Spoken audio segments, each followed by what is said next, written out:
Hi, my name is Yvette. This is my husband Jerome, and this is our son Timothy Thomas. Nearly a year ago, Timothy had a car accident. He was ejected from the car turned over 3 or 4 times, but Timothy wasn't wearing a seatbelt. He's had some progress.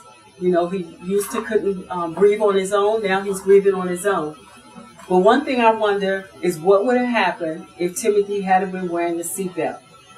He is paralyzed. He can't talk. He can't walk. He's just here. But we thank God for that.